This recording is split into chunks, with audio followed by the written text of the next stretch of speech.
TCT న్యూస్కు స్వాగతం. Tellapur municipality పరిధిలోని చెరువులను రక్షించాలని మాజీ సాగునీటి సంఘం చైర్మన్ ఒడ్డే నరసింహులు సాగిస్తున్న పోరాటానికి ప్రభుత్వం నుంచి అధికారుల కదలికలు మొదలయ్యాయి.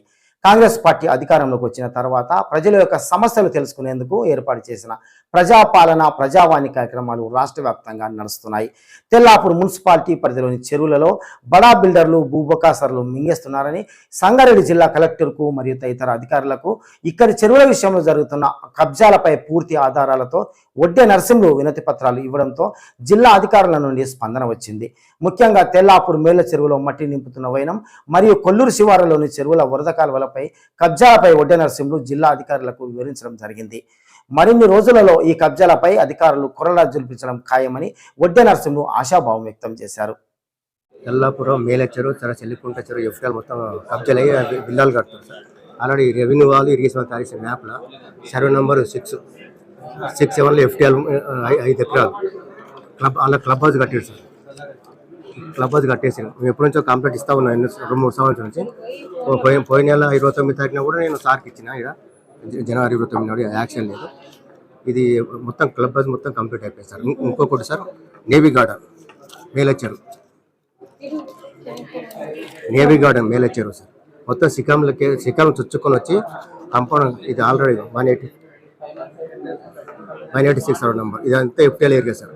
ఈ ఏరియాలో మొత్తం బిల్డింగ్ ఇట్లా గోడ కట్టి శిఖంలో గోడ కట్టి లోపలంతా చెరువు సార్. చెరువులో గోడ కట్టేసి బిల్లాలు కట్టేసి సార్. రెవెన్యూ వాళ్ళకి ఇరిగేషన్ ఎంత చెప్పినా కూడా వాళ్ళు రెస్పాండ్ అవుతలేరు, సైడ్ మీకు వస్తలేరు సార్. మరి బిల్డర్లకు వీళ్ళకి ఏమో ఒప్పందం ఉందో మాత్రం ఇక్కడ కూడా యాక్షన్ లేదు.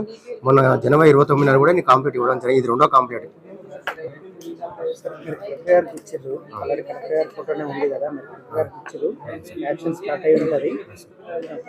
ఇట్లా ఉన్నదేమో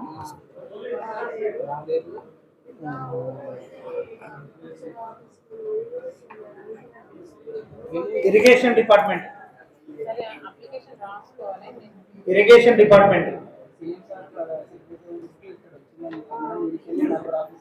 ఇంచుమించు ఇంతకుముందు సార్ వెంకటరామరెడ్డి సార్ కలెక్టర్ నుంచి, అంతకుముందు కలెక్టర్ నుంచి వాసవ వెంకటేశ్వర కలెక్టర్కి, కిషన్ సార్కి చాలా మందికి నేను మెమోరాండం ఇవ్వడం జరిగింది సార్. ఈ గారు అయితే అసలు సైడ్ మీకు రాడు, ఫోన్ చేసి రెస్పాన్స్ చేయడు. సంగారెడ్డి తర్వాత కొడంచెరు సబ్ డివిజన్ డిఈ గారు కూడా రెస్పాన్స్ ఇయ్యారు సార్. తెల్లాపూర్ గ్రామం మాట్లాడేసేసి ప్రజావాణిలో వచ్చింది, దానికి యాక్షన్ ఉండాలని చెప్పారు. Thank you sir. ఈరోజు తెల్లాపురం పరిధిలో ఉన్న మేలచెరువు శిఖంలో ఎఫ్టీఎల్లో నిర్మించిన నేవీ గార్డెన్ విల్లాల గురించి, మరి చెలికుంట సర్వే నంబర్ 67లో ఎఫ్టీఎల్లో నిర్మించిన క్లబ్ హౌస్ గురించి ఇవాళ ప్రజావాణిలో మరి కాంప్లైంట్ చేయడం జరిగింది. మరి వారు కూడా స్పందించి వీటిపైన తక్షణమే చర్యలు తీసుకుంటాం, ప్రభుత్వానికి ఎవరు చుట్టాలు గారు అని చెప్పేసి మాట ఇవ్వడం జరిగింది. మరి ఇదే కాకుండా ఇంతకుముందు జనవరి 29, 2024లో కూడా ఓ మెమోరాండం ఇవ్వడం జరిగింది. ఆ రోజు జేసీ గారికి మరి ప్రాసెస్ స్టార్ట్ అయింది, ఇప్పుడే చెప్తాం జరుగుతుంది, ప్రాసెస్ స్టార్ట్ అయింది అంటారు. మరి అధికారులు స్పందించి ఇరిగేషన్ కానీ రెవెన్యూలు కానీ తొందరగా స్పందించి మరి ఏవైతే ఎఫ్టీఎల్ కానీ శిఖంలు కానీ కట్టడాలు జరిగాయో, బడా బాబులు కట్టడాలు నిర్మించారో ఇమ్మడే స్పందించి వాటిని డిస్పెండల్ చేసి మరి చెరువులను కాపాడాలని కోరుకుంటూ, అదే కాకుండా ఏదైతే హెచ్ఎండిఏ పరిధిలో ఉందో తెల్లాపురం విల్లాలు నిర్మితం అవుతున్నాయో హెచ్ఎండిఏ వాళ్ళు ఒక్కసారి బిల్డర్లకు ఇళ్ల నిర్మాణం ఇచ్చేటప్పుడు ఒక్కసారి అది చెరువులో ఉందా, ఎఫ్టీఎల్లో ఉందా, బఫర్ జోన్లో ఉందా, వరద కాలంలో ఉందా అనేది ఒక్కసారి పరిశీలన చేసి రెవెన్యూ రిపోర్ట్ కానీ ఇరిగేషన్ రిపోర్ట్ కానీ తీసుకున్న తర్వాతనే హెచ్ఎండిఏ బిల్డర్లకు పర్మిషన్ ఇళ్ల పర్మిషన్ ఇవ్వాలని కోరుకుంటూ, ఇక్కడ నుంచి కూడా హెచ్ఎండిఏ కూడా ఇలాంటి తప్పిదాలు చేయొద్దని చెప్పి కోరుకుంటూ, ఇవల్ల ఈ తెల్లాపురం జరిగిన ఈ అక్రమ నిర్మాణాల బాధ్యులు ఇలా మొదటి బాధ్యులు హెచ్ఎండిఏ వారు, రెండవ బాధ్యులు ఇరిగేషన్ వాళ్ళు, మూడవ బాధ్యులు ఇలా రెవెన్యూ వాళ్ళు.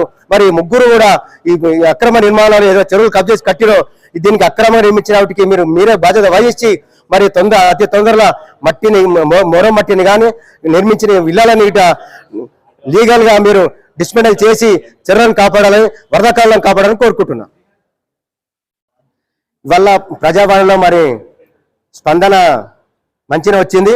తక్షణమే చర్యలు తీసుకుంటామన్నారు. మరి ఇప్పుడు నామకొట్టిన ఇరిగేషన్ కూడా ఫోన్ చేయడం జరిగింది. ఇది 2వ వినతి పత్రం కూడా చెప్పడం జరిగింది.